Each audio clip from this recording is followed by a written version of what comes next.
Hi there, this is Simply F1, your favorite F1 channel with no unnecessary fluff, just all the juicy details. And today we are breaking down Miami 2025.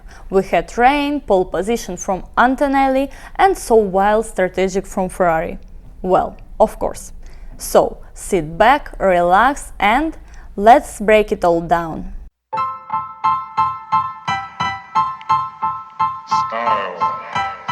This weekend in Miami was packed with action and drama, so let me walk you through what happened. Friday gave us just one free practice and also the sprint qualifying. On Saturday we had sprint itself and qualifying for main race. And Sunday the Grand Prix. Not much to say about free practice. As usual during sprint weekends it's all about quick setups. So let's talk right away about the sprint qualifying and the sprint itself. Sprint qualifying wasn't something incredible. Although wait, oh yes, Antonelli. Kimi became the youngest pole sitter and even set a track record in Miami. Wow, real talent. Toto really knows how to choose drivers. But the sprint itself went very badly for Antonelli. I feel really sorry for him. This was supposed to be his big win. But unfortunately, such a tough beginning, and then that crash in the pits. And he's dropped back, he's recovering at turn 16 and contact! Contact collision in the pit lane and damage on the front wing. Penalty for an unsafe release. This is the moment that... Guys, come on! Still, he got some experience. In the end, Norris, Piastri, Hamilton, our top three. Hamilton? How? It's very unexpected, but Ferrari won with this strategy. They called Lewis to the pits, changed the tires and pushed the pace so much that even McLaren started to worry. And where is Leclerc? He didn't even reach to the start. He crashed the car before the race because of the rain. The sprint itself was a bit messy. I feel sorry for Alonso because Stroll is beating him in points however he can. And what's happening with Red Bull? Please explain. Something is really wrong. Norris got a lucky ticket.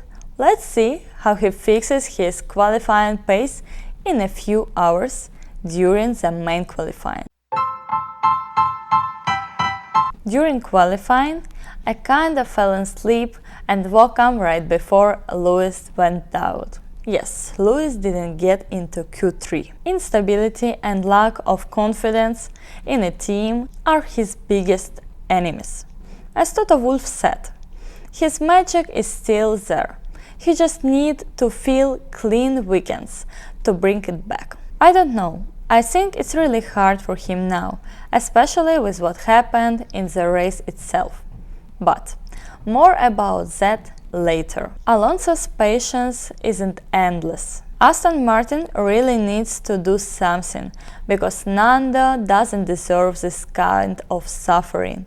In the end, the grid looked like this. Verstappen, Norris, Antonelli. The young one is going for it. Actually, Max Verstappen is still a title contender, no matter what anyone says. He is doing great in a car that is not the best right now. If a fight starts between the two McLaren drivers in the middle of the season and Red Bull wins the upgrade battle, write it down. A fifth title is very possible. The race final was very interesting. As we saw before, McLaren was unbeatable in the race.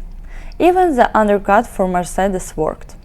So, Max slowly dropped out of the fight. Of course, the season is still long, and we'll know more after Spain, where most teams will bring big upgrades.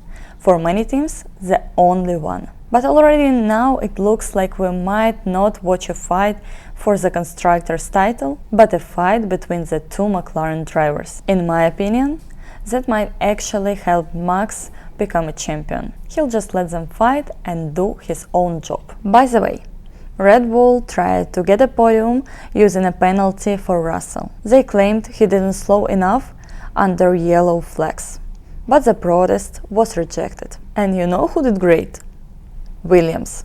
I don't know exactly why, but maybe James Wolves brought some structure to the team that was missing. Yes, science was overtook in the end, but they kept Ferrari behind all the race, losing only to Max and the McLarens and Mercedes pairs. And I really feel sorry for all Ferrari fans. You know, I'm with you. One weekend car is competitive, the next it's so slow again, with weird team orders. What was that? I don't understand. Lewis is on mediums, going faster, tires overheating, asking to switch, and they go, no, let's keep it like that. Of course, Lewis got angry, but 4 laps later, the team finally woke up and switched the drivers. But it didn't make much sense anymore, so they had to switch back again. I think Lewis cries at night while looking at pictures with Bono and Toto. And someone who's really growing is Piastri. He's showing maturity. He didn't qualify very well, but used the first chance he got. On track, he beat Verstappen and took his 6th career win. I didn't expect that for him last season. Now, his calmness and focus is very impressive. I understand why people compare him to Raikkonen. But we'll see. The season is long. Can Oscar keep this form? That's still a question. And about Norris, I'm not sure. But let's be honest, he could have won this race. He saw a chance and started attacking in turn 1, but fell into Max's classic move. People in the comments wrote, "Why did you go there? The whole race was ahead. Your car was 30 seconds faster in the end. You could have passed him later." In my opinion, Norris didn't make a bad move, because hesitating against Max in turn 1 has already cost others the wins. But maybe people criticize Norris because McLaren supported him more at the start of the season, and now he has fewer chances in the driver's title fight. In general, the race left a really cool feeling. I already want the next one, to see Ferrari doing some nonsense again, to cheer for Piastri in his battle with Norris, and to watch Max fight aggressively again. So, don't forget to subscribe my channel, press like, leave big comment and share this video with your friends. Have a nice day, and remember, F1 is simply lovely. Style.